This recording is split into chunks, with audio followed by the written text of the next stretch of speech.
मानस inter college की सभागार में उपस्थित गुरुजन वृंद व नेहरू युवा केंद्र खेल एवं युवा मंत्रालय भारत सरकार व विद्यालय के सम्मानित गुरुजन छात्र व छात्राएं, आज 15 अगस्त 1947 की याद हम लोगों को दिलाता है, जो हमारे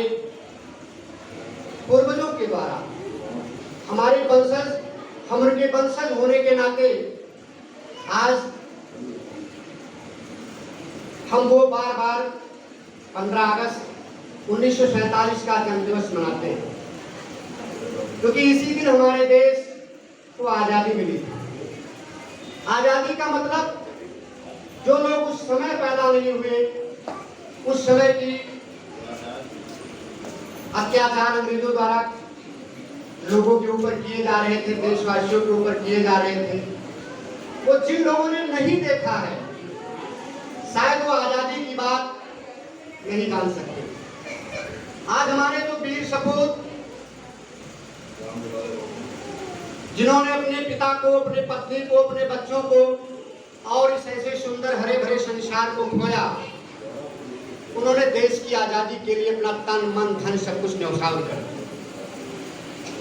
इतिहास के पन्नों में अगर हम जाएं और देखें तो शायद कुछ ही लोग ऐसे हैं जिनका नाम इतिहास के पन्नों में, किताबों में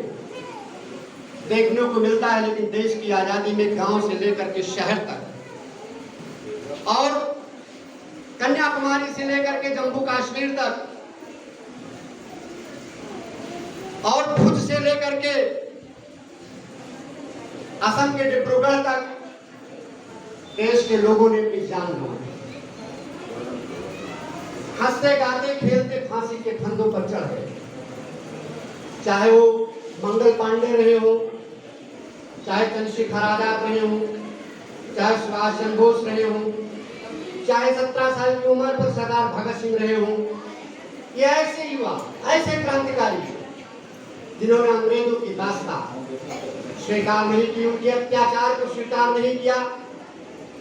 देश काल और परिस्थिति के अनुसार हर देश और हर समाज और हर राष्ट्र और हर परिवार में मक्कार और गद्दार पैदा हुए। उस समय भी लोग थे जो अंग्रेजों के लाल जूता भूषण खाते थे और जीवन जी रहे थे, धन बटोर रहे थे, लेकिन इन्हीं में से कुछ हमारे ऐसे धरती के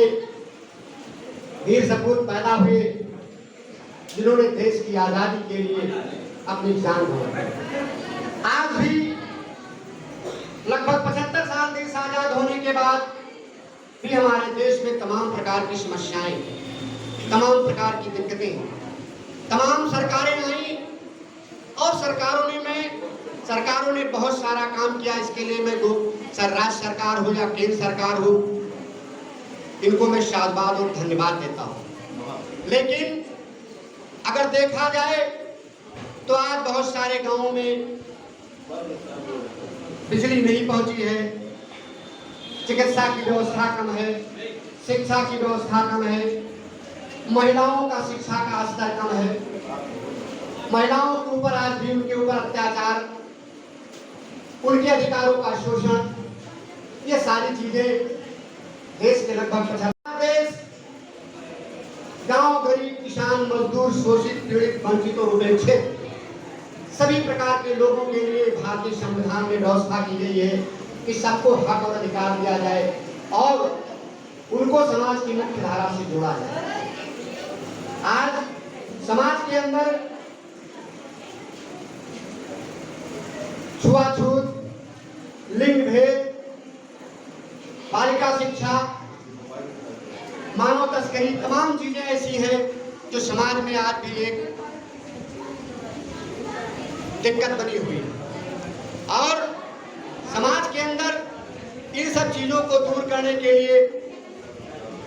हमारे जो नवयुवा हैं इनको आगे आना चाहिए। लोगों को आप लोग, ये हमारे जो युवा हैं इनको इस बात पर गौर करना है कि समाज में सबको बराबरी का हिस्सा, सबको पढ़ने का अधिकार, सबको चिकित्सा का अधिकार, सबको शिक्षा का अधिकार उपलब्ध कराया जाए। आज भारत माननीय प्रधानमंत्री योगी की अगुवाई में पूरी दुनिया में अपना नाम,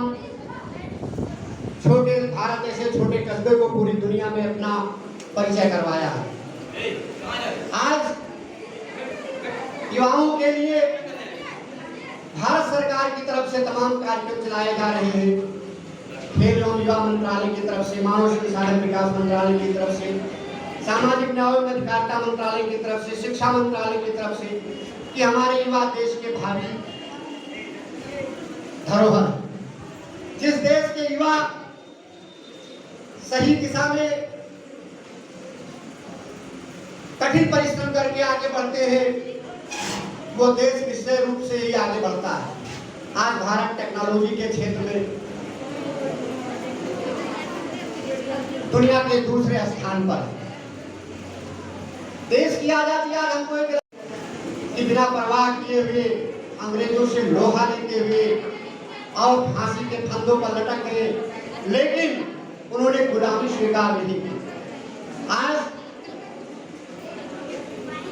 गांव पंचायत से लेकर संसद भवन तक और ग्राम पंचायत से लेकर सचिवालय तक देश की आजादी का जश्न मनाया जा रहा है। जश्न में हमको सबसे पहले ये देखना है कि आज कोई भी राष्ट्र व समाज में सबको बराबरी का हक होना चाहिए। देश की आजादी के पहले